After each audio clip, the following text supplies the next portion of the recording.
نەوت و گازمان هەیە و زۆرترین داهاتی ئێمە لەو کردەوە بووە، بەڵام ڕۆژێک لە ڕۆژان ئەم داهاتە بەرەو کۆتایی دەچێت. ئێمە ئەو کاتە چی بکە؟ سەرۆکی حکوومەتی ماوە بەسەرچوو یاریمی کوردستان دان بە مەترسیەکانی پشت بەستن بە داهاتی زێری ڕەشدا دەنێت و دەڵێت لە داهاتوودا ڕوبەڕووی کەمی سامانی نەوت و لە ناوچوونی یەکجاری ئەو بەرهەمە دەبینەوە. وتەکانی مەسرور لە کاتێکدا زیاتر لە 20 ساڵە شارەزان و دڵسۆزانی خاک و ئاوی ئەم هەرێمە بەگوێی دەسەڵاتداراندا دەدەن و داواکەن جێگرەوەیەک بۆ داهاتی نەوت ببینەوە، یاخود هەر نەبێت لە بەربەرژەوەندیە کەسی و حیزبیەکانتان بەغدا مەکەنە دژمنی هاوڵاتیان و فەرمانبەرانی هەرێم.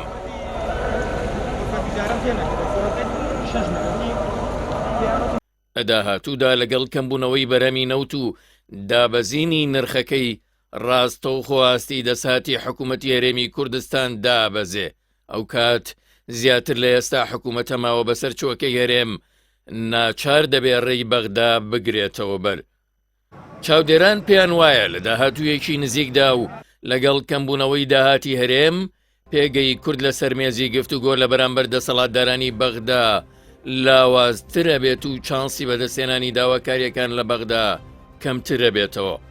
بە پێوتەی شارەزایانی ئابووری ئەگەر بێت و حکوومەتی هەرێم لەگەڵ حکوومەتی ناوەندی ڕێک بکەوێ لە ئێستادا و بە پێی ڕەشنووسی بوجەی 2023 عێراق مانگانە 1 تریلیۆن و 250 ملیارد دینار لە بەغداوە بۆ هەرێم ڕەوانە ئەکرێ. ئەمە لە کاتێکدایە سەرباری پێڕەوکردنی ئابووری سربەخۆ و بەم نرخە بەرزەی نەوتی خاویشەوە خەزێنەی حکوومەتی هەرێم مانگانە تەنها 500 ملیارد دیناری لە داهاتی نەوت بۆ ڕەوانە ئەکرێ.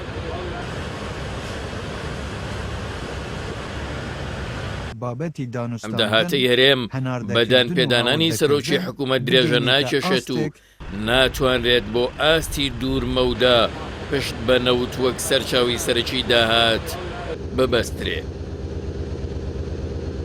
ئێمە خاکێکی بەخێر و بە پیتمان هەیە. سەرۆکی حکوومەتی ماوە بەسەرچووی هەرێم باسلا بوژانەوەی سێکتەری کشت و کاڵەکات بێەوەی دان بەو ڕاستیەدا بنێکە کابینە یەک لە دوای یەکەکانی حکوومەتی هەرێم لە ماوەی ڕابردوودا بەو هەموو سامانی نەوتەوە نەیانتوانی ئابووری هەرێم ببوژێنەوە و لانی کەمی مافی خەڵک کاموچەی مانگانەیە دابین بکەن. ئیدی بە چ پلانێکە توانن تەنها بە پشت بەستن بە کشت و کاڵ بەردەوامی بە ئابووری هەرێم بدەن.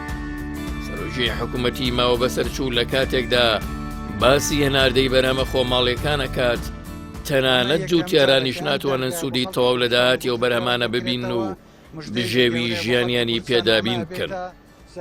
بەوەی نەبوونی سیاسەتێکی تەندروستی کشت و کاڵی و ڕۆژەی شیاودێری فراوان و سیستەماتیکی ڕێکخرا و هیچ کات هەرێمی کوردستان ناتوانێت پێداویستەکانی ناوخۆ پڕ بکاتەوە، چ جای چێبەڕچەی بازاڕەکانی ئێران تورکیا بکات و بەرهەمی خۆماڵیان بۆ هەناردە بکە.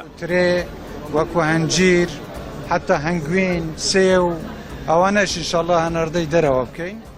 شارەزایانیش پێیان وایە هۆکاری بەرەو پێش نەچوونی کەرتی کشت و کاڵ لە هەرێمی کوردستان بەراورد بە وڵاتانی دراوسێ بۆ ئەوە ئەگەڕێتەوە کشت و کاڵ نەبۆتە سەرچاوێکی بژێوی بۆ خودی جووتیاران.